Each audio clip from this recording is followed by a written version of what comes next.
दोस्तों नमस्कार, प्रणाम। दोस्तों मैं शिव प्रकाश तिवारी सर जी आजमगढ़ी आप लोगों का दोस्त।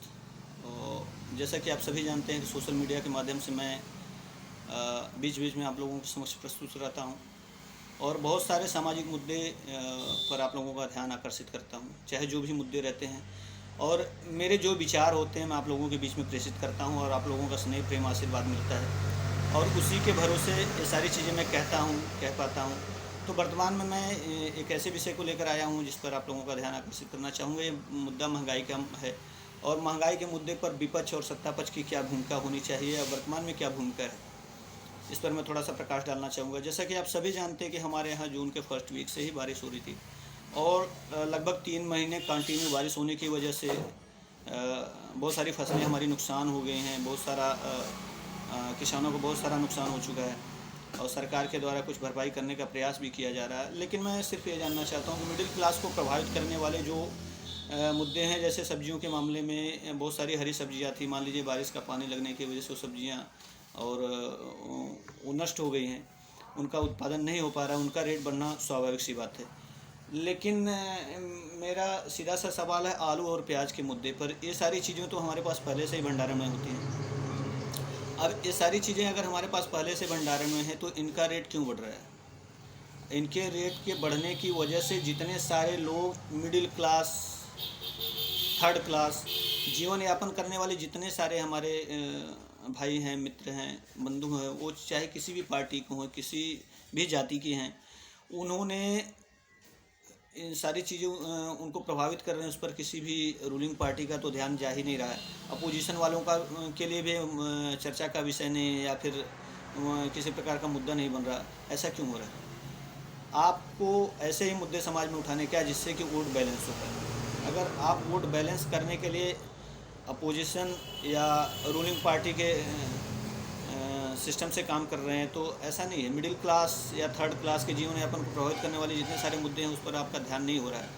और मेरा सीधा सा आरोप है कि जैसे रूलिंग पार्टी के बहुत सारे कार्यकर्ता हैं, पदाधिकारी हैं और जितने सारे लोग हैं, बहुत सारे लोग अच्छा कार्य कर रहे हैं, लेकिन बहुत सारे लोग ऐसे भी हैं कि आपस में बर्थडे और एनिवर्सरी का खेल खेल रहे हैं। अगर इन सारी चीज़ों से बाहर उठकर अगर ये लोग महंगाई का जो आलम है जिससे आम आदमी पीड़ित है, एकदम से उसकी कमर टूटती जा रही है, उस पर ध्यान देते तो बड़ी कृपा होती। और इस पर किसी का भी ध्यान नहीं जा रहा है। Middle class, third class, corona के बाद आप देख रहे हैं 22 मार्च के बाद से अभी अक्टूबर का लास्ट वीक है। ऐसे में सर्वप्रथम तो मैं बताना चाहूँगा कि सर्वप्रथम जो जीएसटी और नोटबंदी का मामला आया था उसमें थोड़ा सा महीने, 2 महीने, 3 महीने या 4 महीने का लोगों को समस्या हुई थी। इससे बाद उससे थोड़ा सा उबर रहे थे। लेकिन इसके बाद कोरोना का जो संकट आया है, महामारी जो आई है, इसमें काफ़ी लंबा समय लग गया। इसकी वजह से मिडिल क्लास, थर्ड क्लास वाले अपने आप को संभाल पाने में एकदम से सफल नहीं हो पा रहे हैं। इसमें सरकार की क्या भूमिका होनी चाहिए और सरकार वर्तमान में किस तरीके से कार्य कर रही है, ये मेरे समझ में नहीं आ रहा है। इसलिए भी नहीं आ रहा है कि अगर सरकार कोई कार्य कर रही है, अगर कागज़ों में कर रही है तो फिर उसका कोई मतलब नहीं हो रहा। अगर कार्य ज़मीन पर हो रहा है तो उसका कोई भी परिणाम दिख के क्यों नहीं आ रहा है?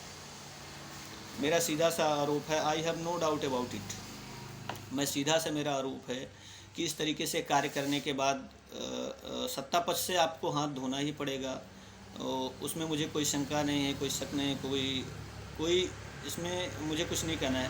क्योंकि कहते हैं कि तुलसी है धरा का प्रमाण यही, तुलसी है धरा का प्रमाण यही, जो फरा सो झरा, जो बरा सो उताना। Changing is the rule of nature. परिवर्तन प्रकृति का नियम है। और आप सत्ता में रहें ना रहें, मुझे कोई इसका बहुत ज़्यादा असर पड़ने नहीं वाला है। इसलिए नहीं पड़ने वाला कि जब मिडिल क्लास और थर्ड क्लास के जीवन यापन कर रहे व्यक्तियों के प्रति आपका ध्यान नहीं जाएगा। सिर्फ वोट बैंक की राजनीति के लिए आप लोगों को इस्तेमाल करेंगे, चाहे वह विपक्ष वाला आदमी हो, चाहे सत्ता पक्ष में हो या फिर आने वाली कोई भी सरकार हो। अगर इस तरीके से आम जनजीवन यापन करने वाले व्यक्तियों की समस्याओं की तरफ ध्यान नहीं दिया जाएगा तो वो सरकारें रहें ना रहें, कुछ फ़र्क पड़ने वाला नहीं है। और बड़ी पीड़ा होती है कि इतनी उम्मीदों के साथ लोगों को अवसर दिया जाता है, लेकिन सत्ता पक्ष में आने के बाद, कुर्सी पाने के बाद लोग आम आदमी की समस्याओं से मुंह मोड़ लेते हैं और लोगों का विश्वास एकदम से टूट जाता है। तो मैं निवेदन करना चाहूँगा कि आप सारे मुद्दे पर आप विरोध करते हैं, बिल्कुल करिए या ना करिए, I have no question with you. लेकिन आप जो आम जनजीवन को प्रभावित करने वाले जो मुद्दे हैं, जैसे महंगाई के मुद्दे पर, जैसे उस पर आप लोगों को सत्ता पक्ष हैं तो आप जनता का आपका कर्तव्य हो जाता है, आपको जनता ने अवसर दिया है, आप जनता का ध्यान दें। और अगर विपक्ष में हैं तो आप प्रमुखता इस मुद्दे को उठाएं, इसलिए उठाएं कि जिस समस्या की वजह से आम जनजीवन प्रभावित हो रहा है, आपका परम कर्तव्य हो जाता है तो सारे मुद्दों को आप जनता के बीच में लेकर आएँ और जनता की समस्याओं का हल हो सके। और बहुत सारी बातें मित्रों हैं, लेकिन मैं आज के लिए बस इतना ही। और फिर जितनी सारी समस्याएं होंगी जो मेरे समझ में आएंगी, जिस पर मैं विचार अपने रख सकता हूँ, आप लोगों को समझ प्रस्तुत होऊंगा। तब तक के लिए नमस्कार, प्रणाम।